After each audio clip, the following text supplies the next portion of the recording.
सवाल, निम्नलिखित में से कौन सा लक्ष्य और उनका स्रोत सही सुमेलित नहीं है? जल्दी से बताओ। फीचर और जो सोर्स है ना वो सही सुमेलित नहीं है। भाई देखो, आपको बताना है कॉन्करेंट जुडिशियल रिव्यू हमने ब्रिटिश से लिया है क्या, कॉन्करेंट लिस्ट कहां से लिया है, कौन सा कहां से लिया है, ये आपको बताना है। कौन सा गलत है इसमें से ये आपको बताना है। आंसर करो। थोड़ा सा मुश्किल सवाल है लेकिन ठीक है, आप कर सकते हो उसको, कोई दिक्कत नहीं है। थोड़ा सा दिमाग लगाओगे हो जाएगा, कोई बड़ी बात नहीं है।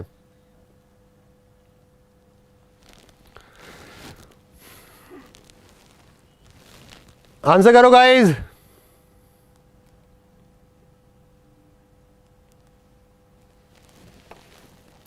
चलिए, तो आपका आंसर यहां पे क्या हो जाएगा? न्यायिक समीक्षा। दोस्तों देखो, जुडिशियल रिव्यू जो है ना ये हमने यूएसए से लिया हुआ है दोस्तों, ब्रिटिश से नहीं लिया हुआ है। तो आपका आंसर यहां पे हो जाएगा ए।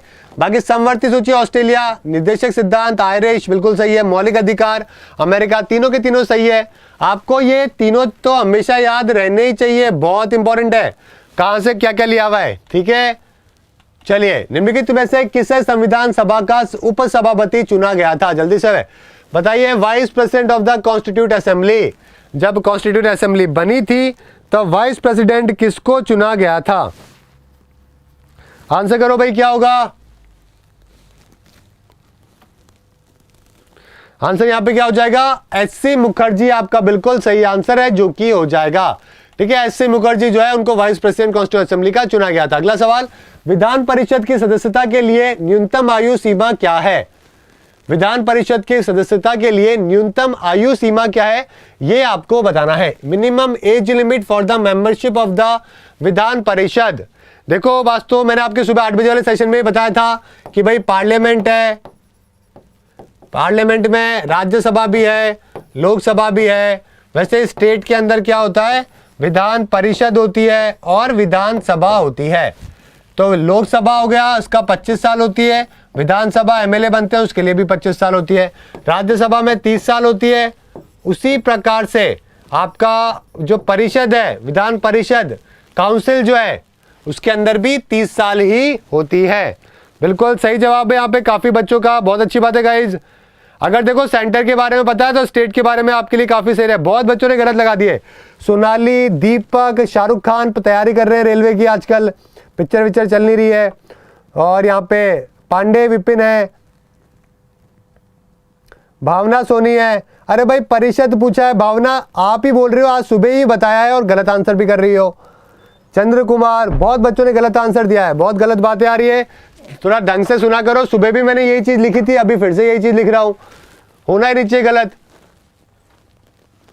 चलिए, केंद्र राज्यों के बीच विवादों का समाधान करने के लिए भारत के सर्वोच्च न्यायालय की शक्ति किसके अंतर्गत आती है? जल्दी से बताइए। सेंटर, और अभी देखो हुआ है ना CAA को लेकर जो है डिस्प्यूट हुआ है, रिजोल्यूशन पास कर दिए सभी राज्यों ने आर्टिकल 131 के तहत। तो ये कौन सी वाली सुप्रीम कोर्ट की पावर होती है? ये होती है दोस्तों आपके ओरिजिनल ज्यूरिडिक्शन की। ये किसकी होती है? ओरिजिनल ज्यूरिडिक्शन के अंदर यही होता है कि अगर आपके कोई प्रेसिडेंट के इलेक्शन हो, VP के इलेक्शन हो, उसके अलावा दो राज्यों के बीच में लड़ाई हो जाए, आपस में गुत्थम गुत्था हो जाए, केंद्र और राज्य आपस में गुत्थम गुत्था हो जाए, तो ये सब जो है ओरिजिनल पावर के अंदर आती है। समझ गए? अपील के अंदर आपको मालूम ही, अपील करते हो आप हाई कोर्ट से सुप्रीम कोर्ट जाते हो, है ना, वो वाली है। और एडवर्सरी के अंदर क्या होती है कि प्रेसिडेंट जो है वो एडवाइस लेते हैं। प्रेसिडेंट क्या लेते हैं? एडवाइस लेते हैं सुप्रीम कोर्ट से। ओके, चलिए, भारतीय संविधान में समवर्ती सूची को किस देश के संविधान से लिया गया है? अभी थोड़ी देर पहले आंसर बताया है, अभी जो गलत करेगा माता रानी पाप देगी, सिंपल सी बात है, ऐसा बिल्कुल भी नहीं करना है।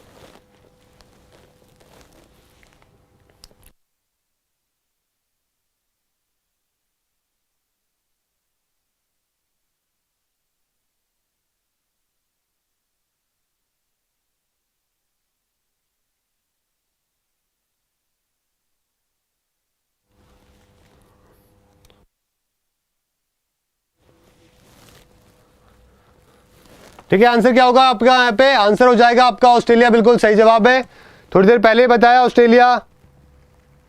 चलो ठीक है, आपको मालूम है ये बात, और कॉन्करेंट लिस्ट ज्वाइंट सिटिंग को लेकर 108 जो आर्टिकल है उसके बारे में, ये सब जो है ऑस्ट्रेलिया से लिए हुए हैं अपने, ठीक है। भारत को मुख्य रूप से गणतंत्र माना जाता है क्योंकि, बताइए, गणतंत्र रिपब्लिक डे सेलिब्रेट किया है ना अभी, तो रिपब्लिक का मतलब क्या होता है ये आपको बताना है।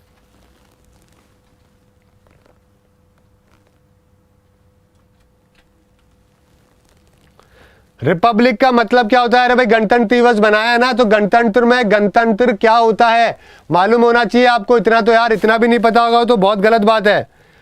शुभम पूछ रहा है जीके वीके कैसे करें? अरे भाई क्या करोगे, जीके वीके तो पढ़ाई तो करोगे तभी तो सही होगी। आंसर क्या हो जाएगा आपका कि भाई जो अपना हेड ऑफ द स्टेट है वो इलेक्ट किया जाता है। ये देखो कौन है, इंद्रजीत जी। डी आंसर किया है इंद्रजीत ने। ये देखो आर्यन कुमार सी आंसर। हद हो गई, मतलब नैना हुसैन बी आंसर कर रही है। गाइस क्या कर रहे हो यार, आपको पॉलिटी के वीडियोस डाले हुए हैं, दिए रखे। एक काम करना, पॉलिटी नहीं पढ़ी है ना, इन सबके मतलब नहीं पता है, तो एक काम करना, ऐसा लिखना यूट्यूब पे जाके, ऐसे लिख देना एक बार, ठीक है, ऐसे लिख देना, पॉलिटी लिख देना, आगे भुवनेश लिख देना, जो भी मन करे लिख देना। सारे आपको कॉन्स्टिट्यूशन के पॉलिटी के वीडियो मिल जाएंगे, हिंदी और इंग्लिश दोनों में मिलेंगे।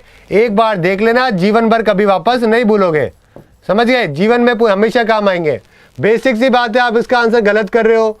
जो हेड ऑफ द स्टेट होता है उसको इलेक्ट किया जाता है। अरे भाई प्रेसिडेंट के इलेक्शन होते हैं कि नहीं होते?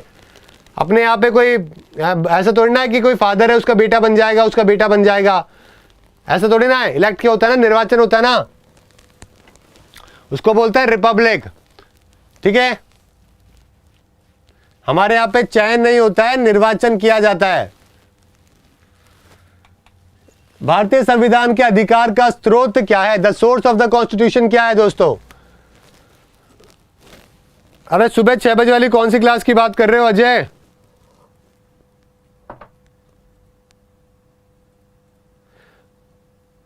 ठीक है, आंसर करो भाई, क्या होगा आंसर यहाँ पे? क्या हो जाएगा? हमने हमारे लोगों को ही तो दिया है कॉन्स्टिट्यूशन, भारत के लोग ही तो होगा। सोर्स क्या है? भारतीय संविधान का, द पीपल ऑफ इंडिया, ठीक है। हम क्या बोलते हैं? We the people of India से तो हमारे संविधान की शुरुआत होती है, ओके। चलिए, राज्यसभा लोकसभा द्वारा विचार के लिए भेजे गए धन विधेयक को अधिकतम कितनी अवधि के लिए रोक कर रख सकती है? जल्दी से बताइए। अगर कोई फाइनेंस बिल भेजा गया है, लोकसभा के पास में पावर है वैसे तो, अगर लेकिन राज्यसभा को भेजा गया है तो राज्यसभा जो है कुछ दिन तक उसको रोक सकती है, उसके बाद उसको ऑटोमेटिकली पास मान लिया जाता है। या तो ये पास कर दे, और अगर ये 14 दिन तक अपने पास रख लेते ना, तो ये मान लिया जाता है कि इन्होंने ऑटोमेटिकली पास कर दिया है। तो आपका आंसर क्या हो जाएगा? 14 आपका सही आंसर हो जाएगा, ठीक है गाइज। और मनी बिल की बात करें तो आर्टिकल 110 जो है ऑफ द कॉन्स्टिट्यूशन के अंदर इसकी डेफिनेशन के बारे में बता रखा है।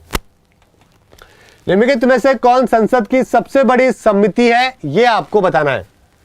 निम्नलिखित में से कौन संसद की सबसे बड़ी समिति कौन सी है जिसके अंदर सबसे ज्यादा मेंबर होते हैं? इसके अंदर होते हैं दोस्तों आपके 30 के आसपास मेंबर होते हैं। पब्लिक अकाउंट कमेटी में 22 मेंबर, बता चुका हूं पहले, 15 तो लोकसभा से और 7 होते हैं आपके राज्यसभा से। पब्लिक अंडरटेकिंग में भी सेम ही होता है।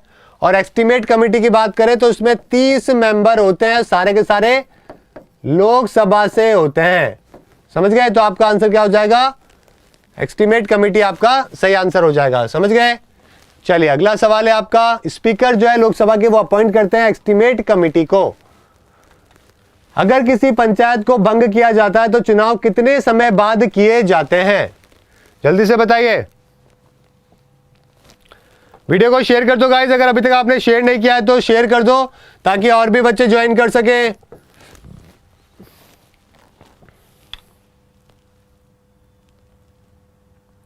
आंसर क्या हो जाएगा? कितने महीने में होते हैं? देखो दोस्तों, बात ऐसी है, कल को कोई राष्ट्रपति का चुनाव हो, प्रेसिडेंट का हो, या कोई सा भी चुनाव हो, अगर कल को इलेक्शन, अगर कोई भी बात हो जाती है तो 6 महीने के अंदर इलेक्शन करवाने जरूरी होते हैं, है ना। चाहे वो पंचायत हो, चाहे वो प्रेसिडेंट के इलेक्शन हो, चाहे वो कोई से भी हो, तो 6 महीने आपका सही आंसर होगा, ठीक है। चलिए, ओम बिरला को 7वीं लोकसभा के स्पीकर के रूप में चुना गया। उनका निर्वाचन क्षेत्र कौन से, कहां से सदस्य संसद है के मेंबर है वो? निर्वाचन क्षेत्र कौन सा है उनका? ओम बिरला के बारे में आपको बताना है।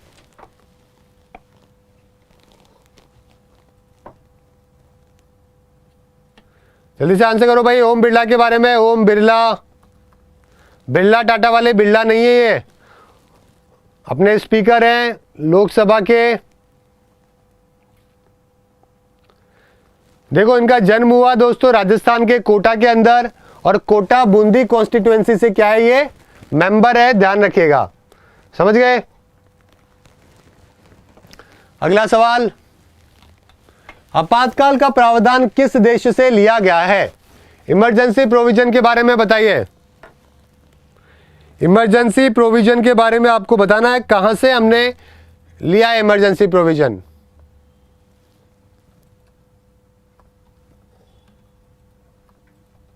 जल्दी से आंसर करो भाई।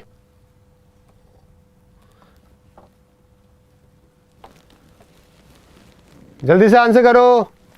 वहां से क्या हो जाएगा? जर्मनी आपका बिल्कुल सही आंसर है, जो कि हो जाएगा। ठीक है, जर्मनी से दोस्तों हमने क्या लिया है? इमरजेंसी का प्रावधान है, जो कि हमने लिया है दोस्तों। ठीक है, देखो एक तो आपके इमरजेंसी वाला हो गया प्रोविजन, और एक फंडामेंटल राइट्स का जो सस्पेंशन होता है ना during emergency, suspension of fundamental rights during emergency. तो कल को इमरजेंसी लिखा हुआ आ जाए ना, तो आप तो सीधे जर्मनी लगाना, क्योंकि दोनों ही आंसर क्या होंगे आपके? जर्मनी होंगे। इमरजेंसी प्रोविजन हमने कहां से लिए? जर्मनी से लिए, ध्यान रखिएगा। रशिया से क्या लिए? फंडामेंटल ड्यूटीज लिए। आइडिया लिया है सोशल, इकोनॉमिक और पॉलिटिकल जस्टिस का प्रेमबल के अंदर। समझ गए? याद रहेगा, कोई दिक्कत नहीं है, बहुत ही सिंपल सवाल है। वीडियो को शेयर कर दो साथ में। अगला सवाल आपका,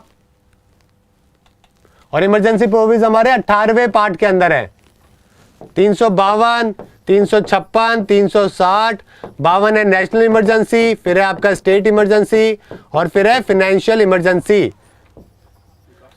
अगला सवाल, भारत का सर्वोच्च न्यायालय किसके द्वारा स्थापित किया गया था? कौन सा एक्ट आया था जिसके द्वारा हमने सुप्रीम कोर्ट ऑफ इंडिया को स्टैब्लिश किया था? जल्दी से आपको यह बताना है। जल्दी से बताइए। रेगुलेटिंग एक्ट के बारे में सुना है? रेगुलेटिंग एक्ट के बारे में सुना है क्या आपने गाइस? तो रेगुलेटिंग एक्ट जो 1773 के अंदर आया था दोस्तों, ग्रेट ब्रिटेन के पार्लियामेंट में पास होके, ओके, तो उसमें मैनेजमेंट को लेकर बात करी गई थी ईस्ट इंडिया कंपनी के भारत के अंदर। समझ गए मेरी बात? और उसी के बाद में क्या आया था? पिट्स इंडिया एक्ट आया था 1784 के अंदर। उसी के बाद आया था फिर पिट्स इंडिया एक्ट 1784। और रेगुलेटिंग एक्ट के द्वारा क्या किया गया था दोस्तों? यहाँ पे बोला गया था कि 6% का जो है डिविडेंड पे करना पड़ेगा। उसके अलावा जो है वॉरेन हेस्टिंग जो है गवर्नर जनरल, उनको बंगाल का बनाया गया, और उनको कंट्रोल दिया गया मद्रास का, बॉम्बे का। सुप्रीम कोर्ट को लेकर बात करी गई। कहां पे? फोर्ट विलियम्स के अंदर, कलकत्ता में। कहां पे स्टैब्लिश किया गया था? कई बार पूछते हैं कहां पे किया गया था, तो फोर्ट विलियम है कलकत्ता के अंदर, वहां पे इसको स्टैब्लिश है, जो कि किया गया था। ब्रिटिश जजेस है जो कि भारत भेजे गए थे ताकि वो भारत के अंदर क्या कर सके, यहाँ पे सजा सुना सके। ठीक है, ये सब बातें आपको ध्यान रखनी है। नेक्स्ट सवाल है आपका, पहले चीफ जस्टिस बने भारत के अंदर एच.सी. कान्या जी। भारतीय संविधान का कौन सा अनुच्छेद सर्वोच्च न्यायालय को अपने स्वयं के निर्णय या आदेशों की समीक्षा करने की अनुमति देता है? यानी कि जुडिशियल रिव्यू के बारे में बात कर रहे हैं, 1000 बातों की एक बात करें तो कौन से आर्टिकल के अंदर है? जुडिशियल रिव्यू के बारे में कौन से आर्टिकल के अंदर लिखा हुआ है? अरे भाई आर्टिकल आपका दोस्तों 137 जो है वो इसी के बारे में बोलता है। आर्टिकल 137 किसके बारे में बताता है? कि सुप्रीम कोर्ट क्या कर सकता है, अपना रिव्यू कर सकता है जजमेंट को लेकर। समझ गए गाइस, रिव्यू को लेकर बोला गया था आर्टिकल 137 में। ओके, चलिए अगला सवाल है आपका, भारतीय सरकार अधिनियम 1935 के तहत अवशिष्ट शक्तियां किसको दी गई? ये सवाल तो हमने अभी 2-3 दिन पहले भी किया था, पॉलिटी के अंदर भी याद है ना। तब मैंने आपको बोला था कि वैसा आंसर तो क्या होना चाहिए, वाइसरॉय होना चाहिए, लेकिन फिर हमने बोला था कि वाइसरॉय है नहीं तो यहाँ पे गवर्नर जनरल होगा। तो ये तो हिस्ट्री का ही पार्ट हो गया एक तरीके से, तो आप इसका सी आंसर कर सकते हैं। निम्नलिखित में से किसने समाचार पत्र वंदे मातरम शुरू किया? वंदे मातरम, जल्दी से बताइए। समाचार पत्र के बारे में आपको बताना है, वंदे मातरम के बारे में।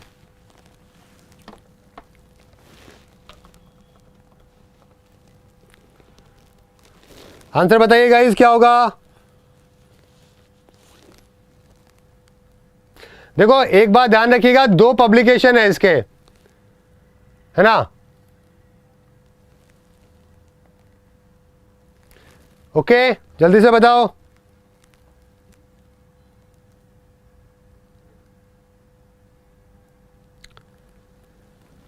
आंसर क्या होगा? यहां पे काफी सारे बच्चों ने जो है वो तुक्का मारना चालू कर दिया, बहुत सारे लोगों ने गलत लगाया है। देखो दोस्तों, हुआ क्या है कि ये जो अखबार है ना, जो स्टार्ट किया गया था वंदे मातरम, इंग्लिश लैंग्वेज जो न्यूज़पेपर था, इसकी शुरुआत 1905 में बिपिन चंद्र पाल के द्वारा करी गई। आंसर क्या होगा? बिपिन चंद्र पाल। समझ गए? कई जगह पे जो है अरविंदो घोष जो है, यह आंसर आता है आपका। कई जगह पे अरविंदो घोष भी पूछ लिया जाता है कि आपके बिपिन चंद्र पाल नहीं आता ऑप्शन के अंदर, तो उस केस के अंदर आपको यहां पे आंसर क्या लगाना है दोस्तों? आपको क्या लगाना है? ठीक है, अरविंदो घोष भी आप लगा सकते हैं। मैंने कई सारे एग्जाम में देखा है कि जो रियलिटी के अंदर एनसीईआरटी जो है ना, एनसीईआरटी के अंदर विपिन चंद्र पाल आपका आंसर है अकॉर्डिंग टू द एनसीईआरटी। कई सारे एग्जाम के अंदर जब आंसर की आती है तो उसमें ऑप्शन ही नहीं होता है और अरविंदो घोष होता है, तो यहाँ पे सेकंड ऑप्शन आपका ये लगा सकते हो आप। और अगर आपसे पूछा जाए कि भाई वंदे मातरम का पेरिस पब्लिकेशन वो किसके द्वारा जारी किया गया, तो मैडम बीकाजी कामा है, उनके द्वारा स्टार्ट किया गया था। पेरिस का भी एक इसका पब्लिकेशन था दोस्तों, वंदे मातरम का, ठीक है, जिसकी शुरुआत 1909 के अंदर हुई थी पेरिस इंडियन सोसाइटी के द्वारा। तो मैडम बीकाजी कामा थी, कामा होगा, ये गामा नहीं है, मैंने गामा लिख दिया। मैडम बीकाजी काम 1909 के अंदर। समझ गए मेरी बात?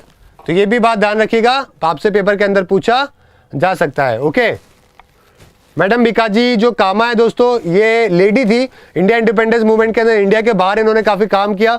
बॉम्बे के अंदर पैदा हुई थी, पारसी फैमिली से बिलोंग करती थी दोस्तों, और है ना, इनके फादर भी जो थे वो भी लॉयर थे, काफ़ी ज़बरदस्त प्रोफेशन से। तो भारत के बाहर इन्होंने जो है इंडिया के लिए काफ़ी काम किया था। ठीक है, चलिए आगे बात करें, अगले सवाल की तरफ चलते हैं दोस्तों। नेक्स्ट चलते हैं यहाँ पे, ठीक है, 1905 में। तो कई जगह पे मैंने आपको बताना ना, ये होगा, कई जगह पाल आंसर होगा, तो ये एक बार आप देख लेना, अपने हिसाब से आंसर करिएगा। संविधान सभा का सदस्य कौन नहीं था? जल्दी से बताइए, कॉन्स्टिट्यूटिव असेंबली का पार्ट कौन नहीं था? आंसर करो भाई, क्या होगा?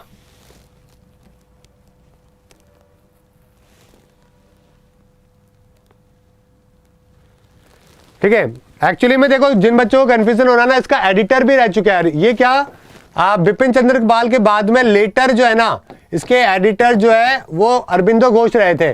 तो इसीलिए क्या होता है कि कई जगह पे आपको विपिन चंद्र पाल मिल जाता है, कई जगह पे अरविंदो मिल जाता है, क्योंकि ये भी बाद में जो है ये भी रहे थे एडिटर, है ना। तो इसलिए आंसर में आ जाता है कई बार ये भी। ठीक है,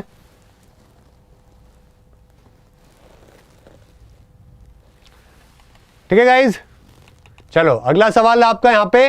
और कॉन्स्टिट्यूटिव असेंबली का जो मेंबर नहीं थे, कौन नहीं थे भाई? गांधी जी नहीं थे ना, गांधी जी उस टाइम पे नहीं थे कॉन्स्टिट्यूटिव असेंबली का। राजेंद्र प्रसाद परमानेंट और फर्स्ट प्रेसिडेंट बने, सरदार पटेल होम मिनिस्टर बने, डिप्टी प्राइम मिनिस्टर बने, और साथ में अपने देवी मालवंकर जी लोकसभा के स्पीकर बने। ठीक है, और जिन्होंने देश के लिए सबसे ज्यादा काम किया वही यहाँ पे कुछ भी नहीं बने। ओके, अगला सवाल, लोकसभा का सबसे लंबे समय तक सेवा करने वाला स्पीकर कौन है? जल्दी से आंसर करो, लॉन्गेस्ट टाइम तक सबसे ज्यादा रहने वाला स्पीकर कौन है? जल्दी से आंसर करो भाई।